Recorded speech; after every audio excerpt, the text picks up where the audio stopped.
Welcome everyone to Stats and Scheme with Tage and Shawn. We just finished a great week 5 of the NFL season. Lots of things to talk about. We're going to have 3 topics as usual today to discuss. I'm Tage Seth. I'm here with Shawn Syed. Shawn, what do you want to discuss first today? Tage, it would be hard to start with anyone other than the San Francisco 49ers this week. The 49ers come off that big conference win against the Cowboys, and they look like the top team in the NFC and probably the entire league. On offense, we talk about Kyle Shanahan all the time. It's a pin tweet on my Twitter for a reason. His run scheme, it's so diverse because it can just take one concept, that core outside zone concept, and adjust it to whatever the defense is presenting. Use tons of shifts and motion, get into that same concept. But this year, they're also using gap schemes off of similar looks that is really able to take advantage of a special player in Christian McCaffrey and make life so hard for the defense.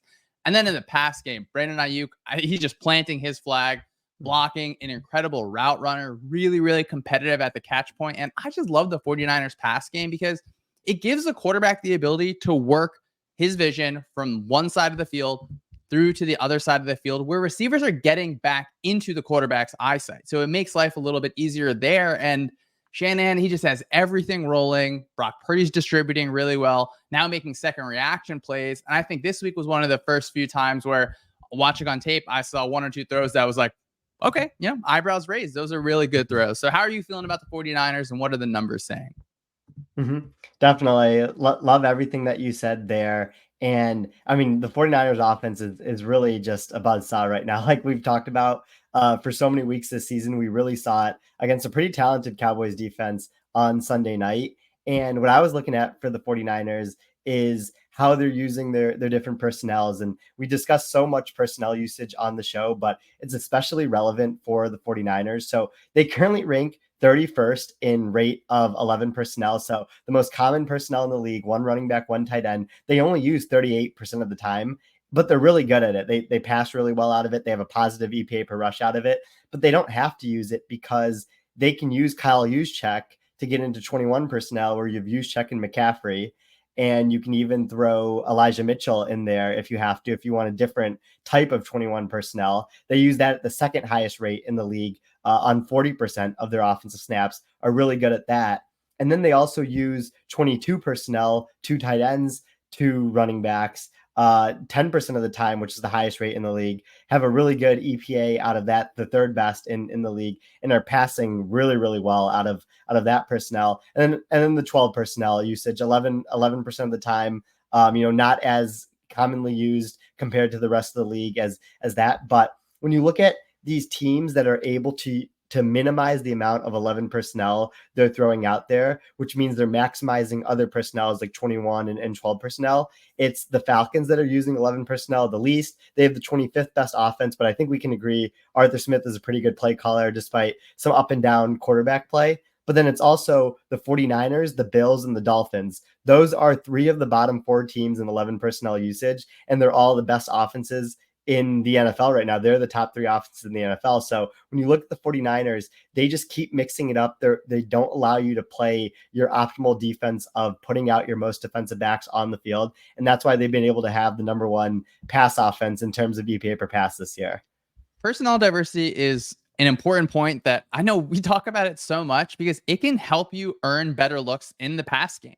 The 49ers are a team that often lead the league in how many times the defense plays cover 3 against them because teams want to rotate a safety into the box against that extra tight end, against a fullback in the backfield in order to stop the run. So it makes life easier on the quarterback and the offense as a whole because the pass concepts are going against cover 3, which has a different set of weaknesses than against cover 2, cover 4, cover 6, cover 8, your different kind of 2 high coverages.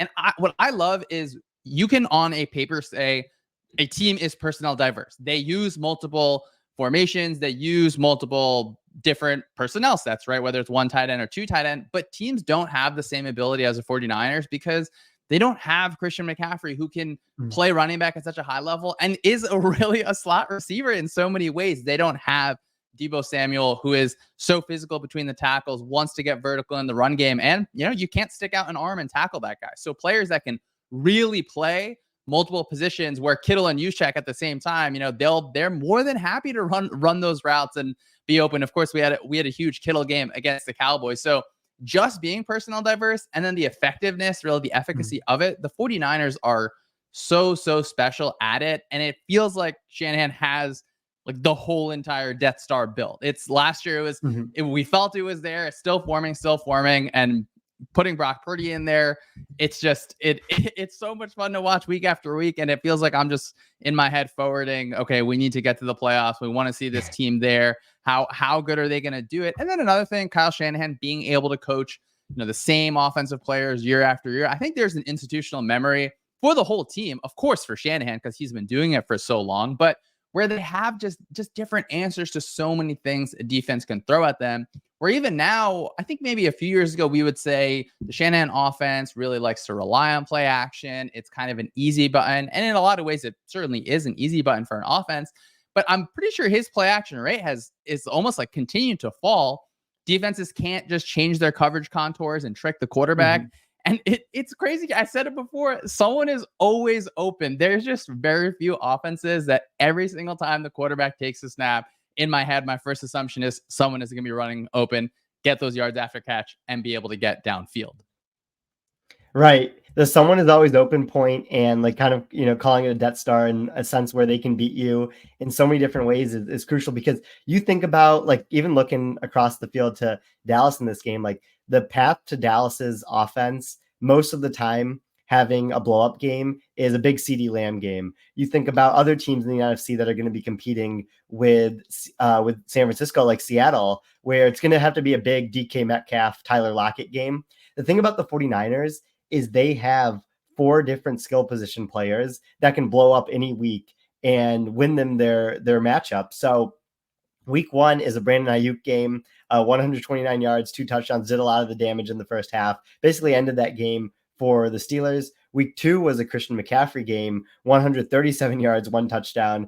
Then you had week 3 being a Deebo Samuel game, 129 yards, 1 touchdown. And then obviously the McCaffrey game in week 4 where he had 4 touchdowns, 177 yards total. And then you saw the George Kittle game that we hadn't seen yet this year in week 5, 67 yards, 3 touchdowns. I could picture Dan Quinn looking at how the 49ers have beat all these other teams this year and thinking, all right, George Kittle is the only guy that hasn't done it. Like, we're just going to make sure that we shut down the other areas of the offense for San Francisco. And then, of course, George Kittle goes off for the 3 touchdowns. And so it's all of these pieces together that's working. And then you have Brock Purdy showing that he can play at a better level in this system than Jimmy G right now. And I think the EPA numbers would show that. I think, some of the film stuff I'm sure you're going to get into would show that. So what do you kind of see on how Brock Purdy is being the point guard for this offense right now?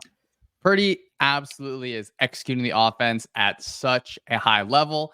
I do feel pretty confident saying the offense is extremely friendly to a quarterback, given the weapons that are there, given how it is designed.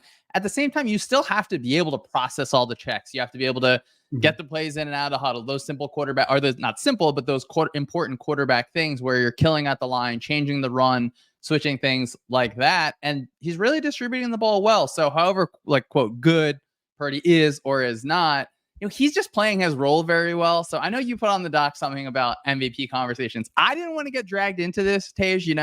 I didn't put it on the doc myself. I know obviously MVP, sometimes I just think about it like in baseball for a while where people just are, Mike Trout's the MVP no matter what. I guess personally have that feeling about Patrick Mahomes. I know it's a narrative and almost always goes to the quarterback kind of at the whatever on one of the top teams. Again, just wanted to state for the record, I did not put this one in the Google Doc. I don't really care if Purdy wins the MVP. I think he's executing the offense at a high level. And it is different than last year, where I think when we talked last year a few times, I would tell you things like, I've watched four defenders drop interceptions from Purdy. I don't know what his superpower is that makes defenders drop the ball, but I'm not seeing those same throws as much this year. I've said, you've seen 1 or 2 throughout the weeks for sure. But again, that throw behind Leighton Vander Esch's ear or just like right outside of his hand, that's a throw where you look at it and think, okay, like this is definitely someone who has stepped up. And of course, that's within the context of his opportunities are different than other quarterbacks' opportunities, but I'm not going to blame him for that. So what'd you think on kind of on the MVP outlook for him this year? Yeah, I mean, I wanted to talk about if there is a chance that he does win MVP, I don't necessarily want to plant a flag on if he should or shouldn't. I'm kind of in the same camp as you, where I would give it to Patrick Mahomes every year if it was up to me. But I do think that there's starting to become a chance that he wins MVP. Something that I coming into the season, I previously didn't think that there would be much of a chance for Brock Purdy of all quarterbacks to win MVP, because I always thought that, one, if Purdy was leading the league in total EPA to close the season, Kyle Shanahan would win Coach of the Year. And I still think there's a very high chance Kyle Shanahan wins Coach of the Year. But you also have really, really good coaching performances happening around the league right now, especially Mike McDaniel in Miami. So when you look at the past MVPs and where they rank in total EPA, every season since 2011 has seen the quarterback that led the league in total EPA end up winning MVP, except 2015, where Cam Newton won over Carson Palmer, and then 2021, where Aaron Rodgers barely edged out Patrick Mahomes to win that. So I think those are the only seasons that you've seen these non-total EPA leaders win MVP. Brock Purdy does lead the league in total EPA right now. The betting market sees him at plus 700 to win MVP, which is including the VIG, like a 12.5% chance to win it. So even though you still have your Mahomes, your Allen, your Tua as the top three, like Purdy is that fourth favorite sitting right there right now. So I think it becomes an interesting conversation where I don't think he will win it. Because I think a lot of the credit's going to go to Shanahan and McCaffrey getting Coach of the Year and Offensive Player of the Year if the 49ers finish as the number one offense in the league. But I think that there's starting to become a chance to win it, which becomes really interesting to see someone who was drafted as Mr. Irrelevant last year, played as a rookie and like you mentioned, like didn't play particularly well and is now improved as a quarterback coming off an injury and is playing at a pretty decent level in this just absolute machine of a 49ers offense.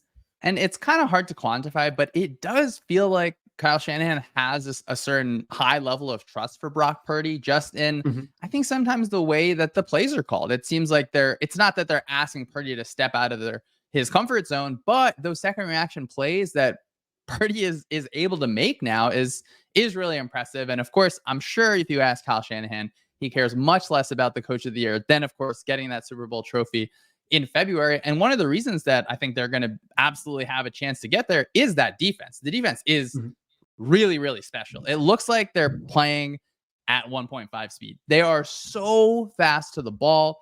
Fred Warner is, of course, a special linebacker that the 49ers trust. And it shows because they have him carrying receivers all the way up and down the field. And by giving Fred Warner that really difficult assignment, it can make the life of other people a little bit easier. And they don't have to be super, schematically overcomplicated from a coverage perspective, because if you hold on to the ball an extra tick, Nick Bosa and the defensive line is coming at you. And it was interesting this year where they lose DeMeco Ryans. And, in the offseason, of course, I wanted Vic Fangio to go there and get a reunion or get Shanahan back there, Fangio a reunion with San Francisco. But they go with Steve Wilkes. And I think it was absolutely right because it allowed the defense to play the same attacking style. It didn't change everything for them in terms of, okay, now we're going to have Nick Bosa as a stand-up defensive end. Instead, no, let's continue to let these guys play so aggressive, have that rush and coverage really, really work together. They just challenged the Cowboys receivers, and I don't think they were threatened by them in that game. And when you have the luxury on the back end of having that pass rush, it reduces the amount of time that a quarterback has to throw. An absolute privilege for the 49ers defense. And I do want to ask you, Tej, if you have kind of just a general thought on just pass rush versus coverage. I was going back and forth on it in my end. I know we have talked about it a few times where the 49ers, their rush unit is special. And I do think that makes life easier for the coverage unit. So what are your thoughts on that? Definitely. I think it's hard to necessarily like nail a distinction between which one is more important between pass rush and coverage. Like if you were to think about it in terms of confidence intervals, which is getting a little statsy here, but like if you think about it in terms of confidence intervals, I don't think that there's enough separation between the two confidence intervals of what coverage can do for your defense and what pass rush can do for your defense to say one is more important than the other. I think what becomes really interesting is coverage is a weak link unit, as we've talked about before. Well, pass rush I see more as a strong link unit, where a Nick Bosa can completely take over a game and change that game for you. You know, end up with multiple pressures, 2 and 3 sacks, maybe a forced fumble, and just completely flip a game upside down. While coverage is more of, if you lose 2 defensive backs that were starting for you, then you start to become in trouble, where it starts to become that you're giving up more explosive plays than you were before, all that stuff. So that's how I kind of see the difference between the two. But honestly, like between those two units, the 49ers defensive line, the 49ers secondary, like what I came away most impressed with in this game against the Cowboys was their linebackers. Like Fred Warner and Dre Greenlaw are playing at such a high level right now. You think about when you have a top 5 linebacker, I think it can do so much for your defense. It's kind of like an analogy to having a top 5 tight end, where maybe the delta between the 6th best tight end and the 20th best tight end is pretty small relative to other positions. But having a top 5 tight end means your offense can kind of feed him, run through him if your receivers are having a tough matchup and that type of stuff. I see that as the same for linebackers. Fred Warner is clearly a top 5 linebacker, and so having him really allows the 49ers to do a lot of things on defense. And that main thing is Fred Warner can manage so much, so Dre Greenlaw is allowed to be unleashed and be used in so many different situations where he can rush the passer, he can go after, he can be over aggressive in the run game on play action. And we saw that with Levante David and Devin White in the Buccaneers Super Bowl run, where Levante David was able to do so many things that Devin White was kind of able to be that over aggressive pass rusher, linebacker, and different stuff like that. So I think we're seeing that again with the 49ers here. Yeah, and Greenlaw and Fred Warner, an absolutely elite aesthetic match where you have Greenlaw have that big arm brace and Fred Warner with the white sleeves. And that Fred Warner fumble on the, or forced fumble on the sidelines was so absurd, where I don't know how, whatever, we need stats and schemes and physics to get in here. I don't know how the ball bounces like that or how it stays, but maybe the football gods are saying it's Kyle Shanahan's time. I certainly hope so. I do think one thing I like about their defense is they get into, or the defense will get into different 5-0 looks where they have 5 defenders lined up over the offensive line. A lot of times they'll have it with Warner kind of lined up over a guard, sometimes over the center, and it forces the offense into a kind of man-to-man pass protection. So I have the person that's across from me, and that really opens you up to all the different picks, all the different stunt games that the 49ers and other teams will get to, where Fred Warner is also really good on blitzes where he's looping around defenders. And then even more than that, that can also help Nick Bosa get those one-on-ones, where on the offensive side, that's just not really something you want. And I like that you mentioned how much Fred Warner is able to do in that defense, because in empty formations, a lot of the time, the offense is getting into that. If you have 3 receivers to one side and 2 receivers to the other side, they will put their best receiver to the inside innermost spot on the 3 receiver side, because that matches them up with the linebacker almost every time. Sometimes it forces defense to change how they rotate because of that, because they want to rotate an extra player there. But the 49ers can just have Fred Warner take that route vertical and be fairly comfortable, where, yeah, he's not a cornerback in pass coverage, but he's able to cover so much space. So I would love to see just the tracking chip on how much ground is Fred Warner covering every single game, every single play. I mean, he's in incredible shape to be running down the field all game long.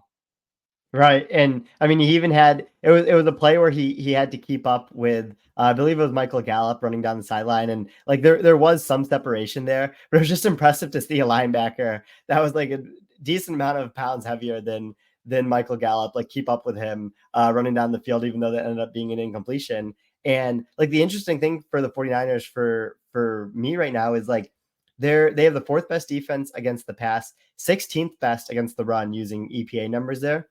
But teams have had a plus 5.2% pass rate over expected against them. So they just have to feed into the 49ers strength, which is their pass defense.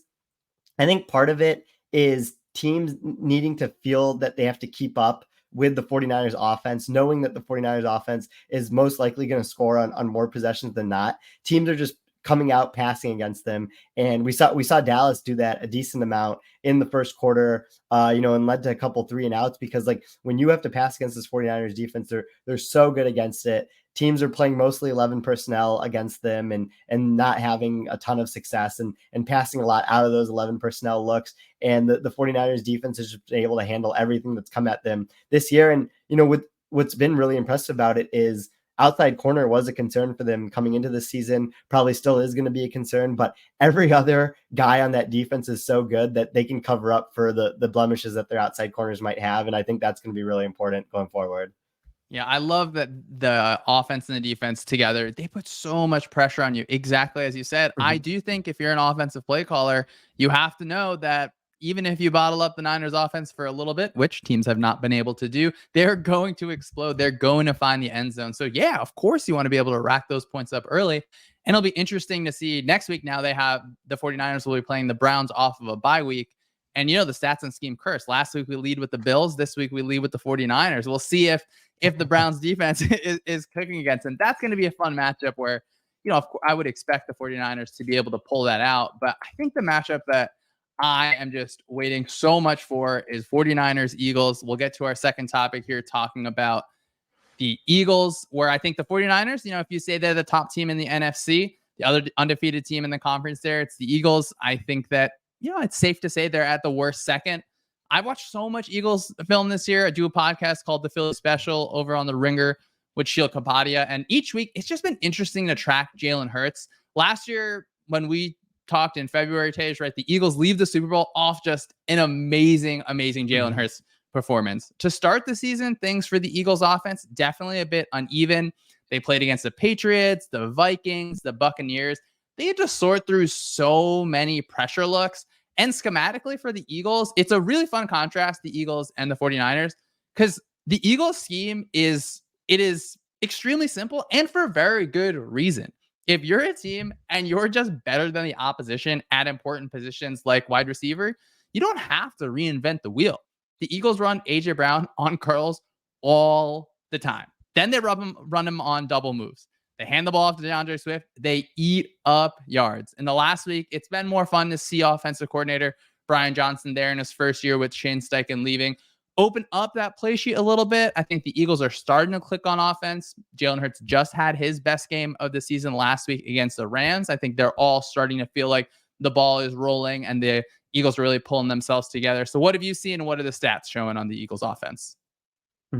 Yeah, definitely agree with a lot of the stuff you said there. The Eagles' two best offensive performances have come these past 2 weeks. Commanders was an 82nd percentile performance. Rams was a 79th percentile. So you're starting to see more of the Eagles of last year. And we talked about this earlier, but it was really encouraging for Eagles fans that they were sitting at 3-0 after 3 games, despite their offense not playing particularly well. Now you have your offense playing a lot better, and you're starting to feel more encouraged than you already were before about the Eagles going forward. And it's like you brought up, when you have that overwhelming talent advantage, you don't necessarily have to do anything special with the scheme for it to work.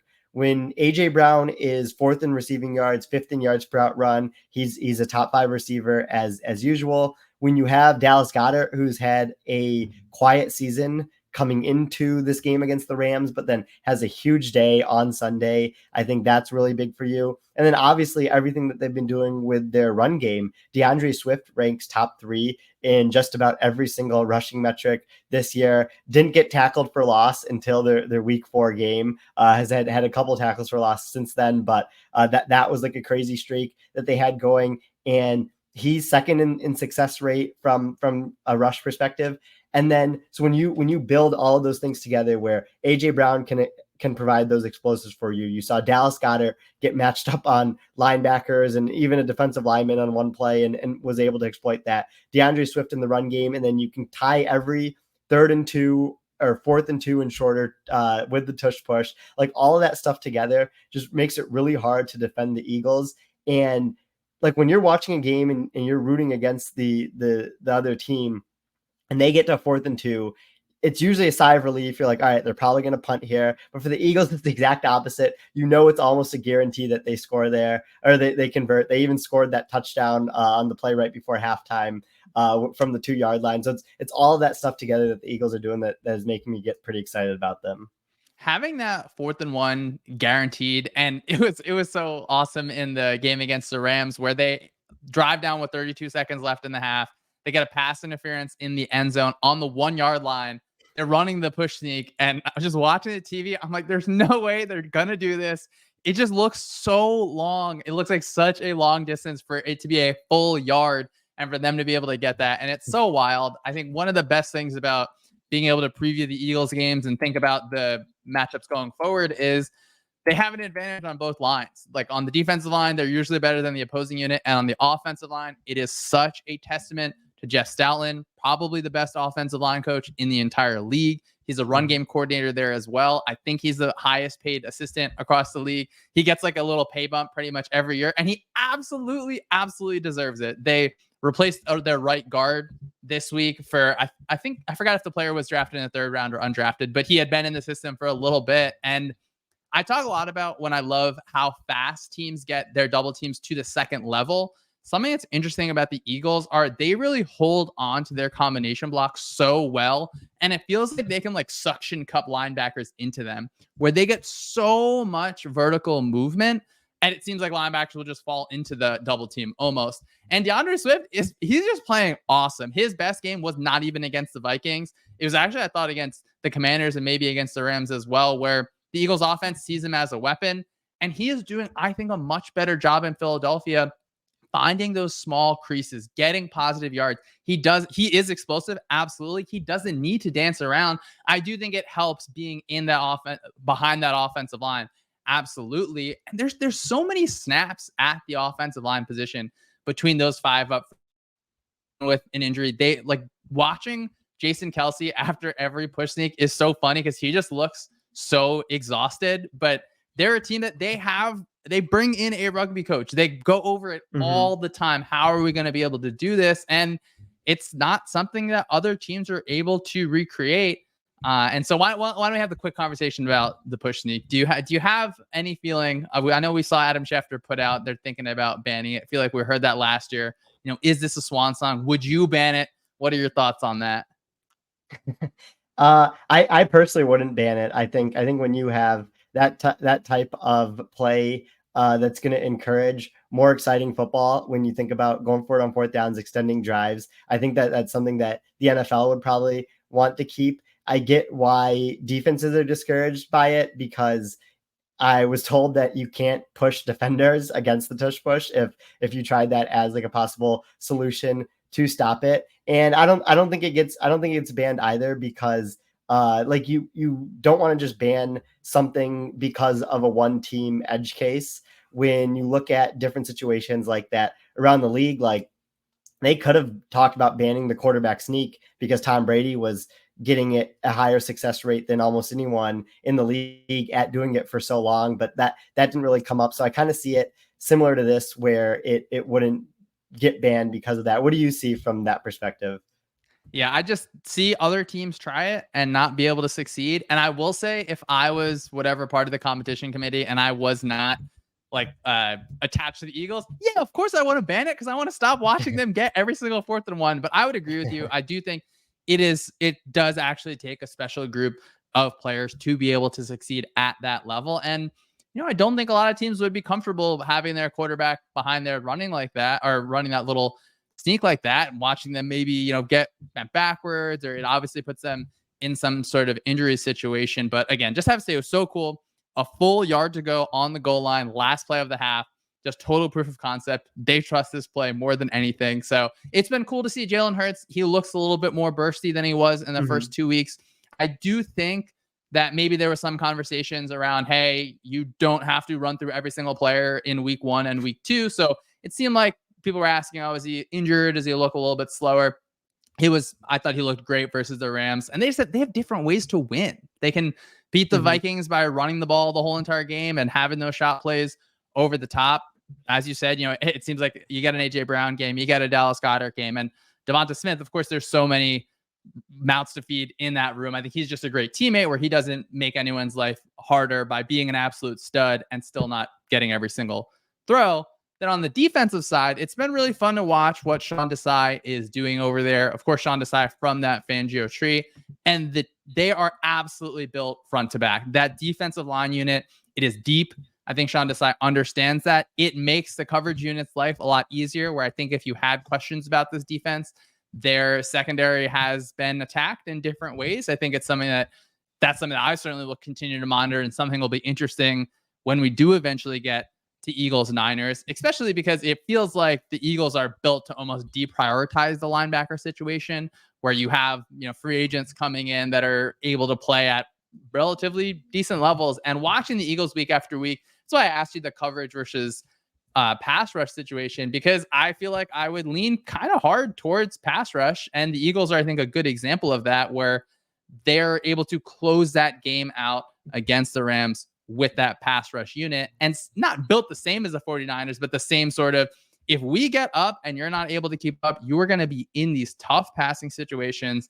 We are going to have Jalen Carter. We are going to have all of these players that are able to beat you internal on the inside offensive line, on the edges as well, where Sweat and Reddick are starting to kind of tally up sacks. So it's, I need the Eagles 49ers film. I need it now, but I know we have to wait a lot of weeks, but I really do need it now.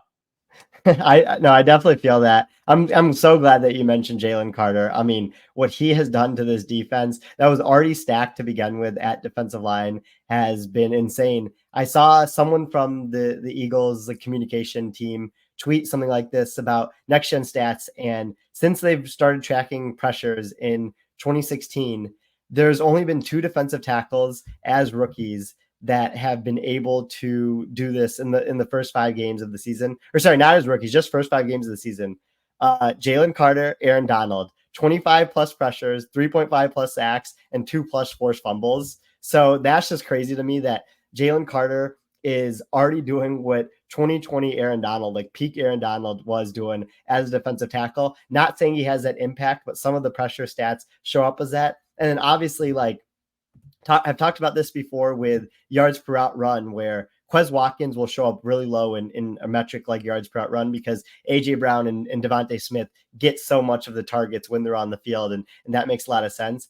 Jalen Carter is doing this where there is a limited amount of pressures and sacks that you can get on this offensive line. You think about Hassan Reddick taking over in the 4th quarter of that game against the Rams, and you think about what they have with Jordan Davis there, who I think has improved this season, and all the other defensive linemen that they have that they can rotate out. And Jalen Carter is still able to play at this high level, put up 25 plus pressures in the first 5 weeks of the season, and just continue to get better as a rookie, which I think has been super impressive so far. The defensive line, it's so deep, and I think it does help them later on in the game, where Jalen Carter, he's eating up a bigger snap share, but he doesn't have to take every single pass rush snap. And it seems like every week I have to Google Eagles roster NFL.com, because just another defensive lineman has another pressure, and it's totally wild. And the Aaron Donald, obviously, always tough to compare to Hall of Famer. Aaron Donald, actually, he has sacks against 30 teams in the NFL. The 2 teams that he doesn't have a sack against are the Rams. Of course, he's played for the Rams his entire career. And then the Eagles. So just another shout out, Jeff Stoutland. Always deserve that. Remember the name, Jeff Stoutland. Jeff Stoutland, Stoutland University. He's got a really cool charity up in Philly as well.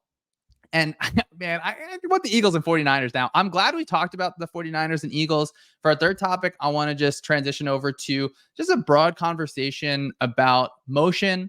I've had a lot of Eagles fans kind of ask, why don't the Eagles use as much motion? Should they?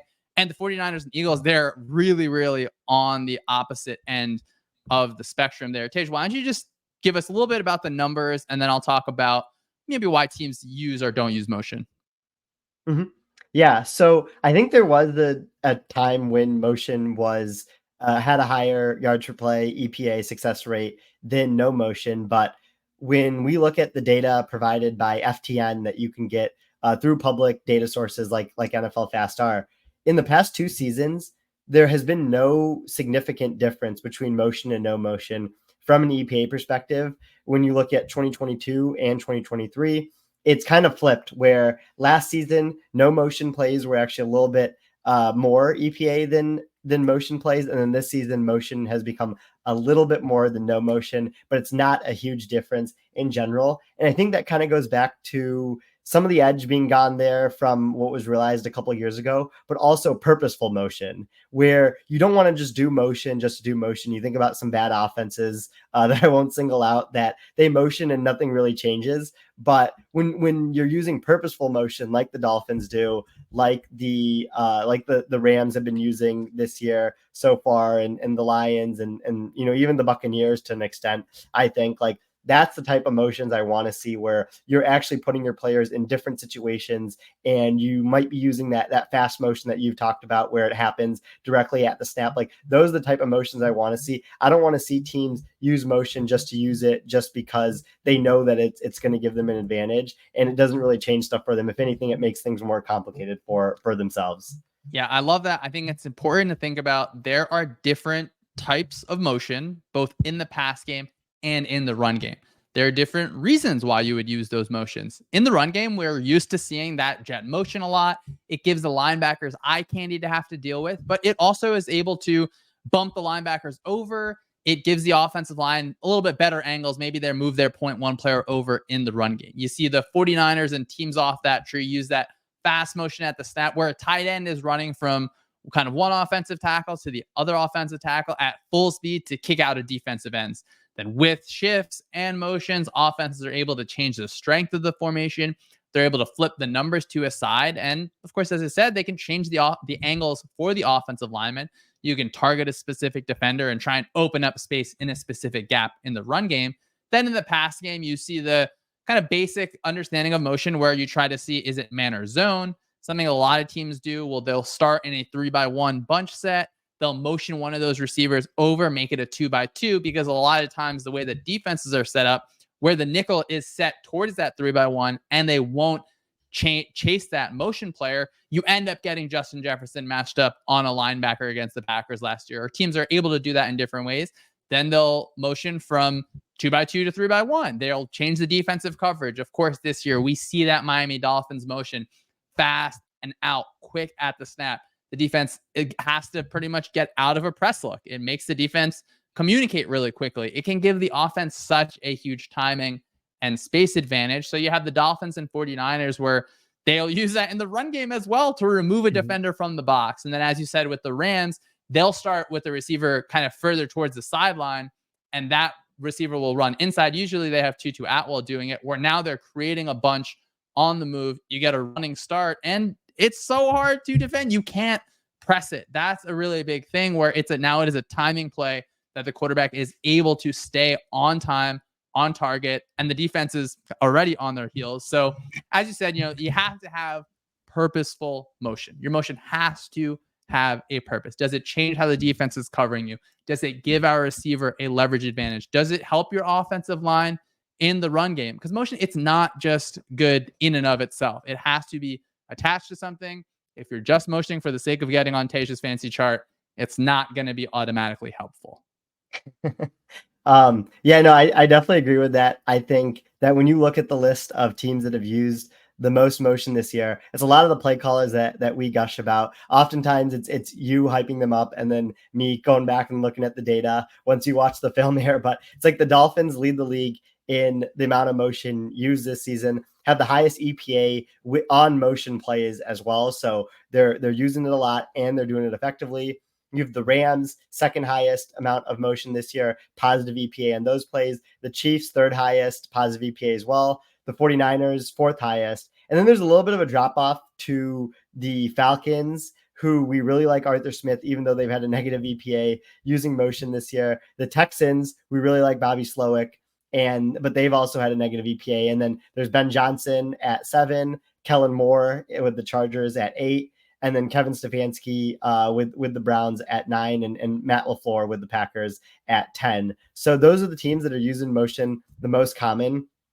3 of them have a negative EPA when doing that, but you would expect them as good play callers to figure that out throughout the season. So I think you can be pretty hopeful of that. And then there are some like sneaky teams that I think have had good play calling seasons that have gone under the radar so far. The Buccaneers have used motion a decent amount, have had a 0.1 EPA per play out of that, which is better than their normal offense. And then the Cardinals have had motion a decent amount, and they have a 0.13 EPA per play, which is again better than their normal offense. So it's kind of cool to see some more unknown play callers entering the year using motion more and getting pretty good results out of units that were not expected to be as good as they've performed so far. Yeah, Buccaneers and Cardinals, we haven't talked a bunch about them. They're absolute offenses that have been a joy to watch, and two offensive coordinators, and Petzig and Canales, that I'm sure are going to get looks this offseason and going forward. So we got the 49ers at 4th. Where did the Eagles rank on your fancy list there? So the Eagles ranked last. They've only used motion 43 times this year, have a slightly positive EPA doing it. But again, it's some of the stuff we talked about. If you have the player advantage, it's not stuff you necessarily have to dip into all the time. Maybe it's a Sirianni thing because we've kind of seen this with Steichen and Johnston, right? Yeah, I think that is true. And it's funny that we talk about the Niners, we talk about the Eagles. The Eagles like literally last, like 32 out of 32. And it's not a team where I'm like, oh, this offense is too boring to not allow players to succeed. Where you're right, the difference is they have the players where it doesn't matter if they motion a lot of the times. Let's take our one-on-ones.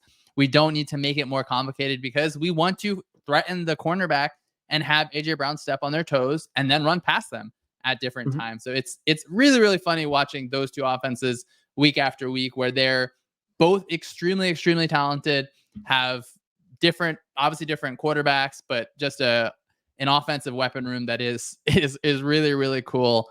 And I've said it for a third time. I need the 49ers Eagles film, because I think, well, obviously talking way ahead, I think the Eagles are going to be able to have some rushing success, and where the Cowboys really wanted to get into quick game over and over, the 49ers are they're able to eat up your quick game. The linebackers are going to get into windows. They're going to get their hands on balls. They're going to be able to get interceptions off of throws that you feel as an offense are pretty safe. And then on the opposite end, Eagles secondary probably has a long day with the 49ers offense and all of those people running open. But I'm getting ahead of ourselves. Tej, why don't you just talk to us a little bit? So we have our fancy website, sumersports.com, and have some pretty cool tables, graphs, and charts and stuff on it. Why don't you talk a little bit about what you and everyone has been working on and what's up there for people to look at? Who I always say I'm a film guy, but I'm not going to lie, I've been digging into the Sumer Sports website a little bit as well.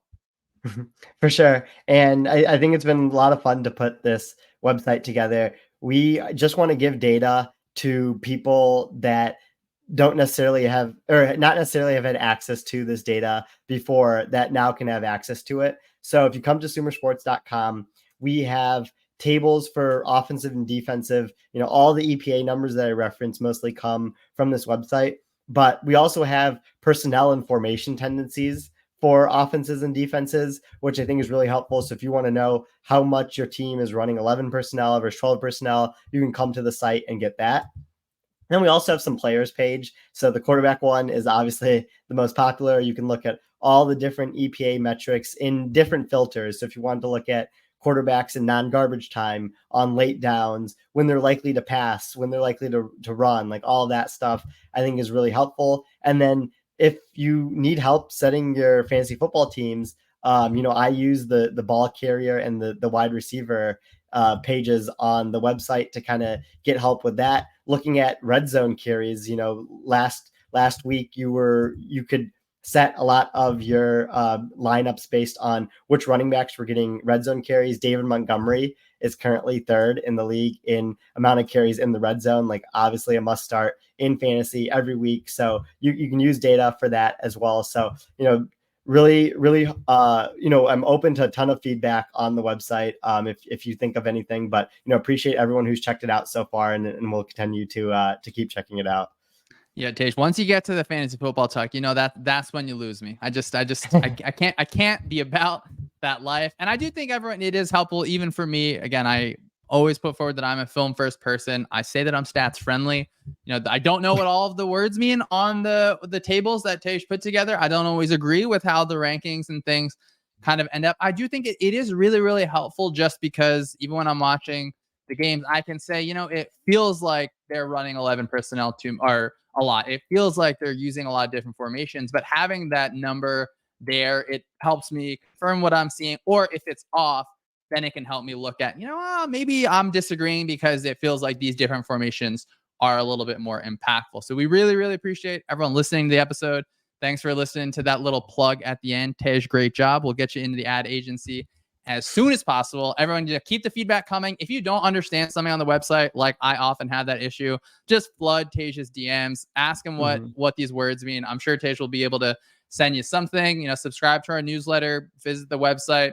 As we continue the show, as long as Eric Eager is happy with how everything's going, Eric and Thomas do a show on Mondays and Wednesdays that they've done a really cool job. Monday, they'll review things. Wednesdays, they talk about super, super unique topics that I think only a few people have NFL GMs out there that are able to give you such a unique perspective, whether it's talking about head coaching hires, how general managers handle things in the building. And then, of course, we have Parker Fleming's show as well. So thanks again, everyone, and we will see you next week.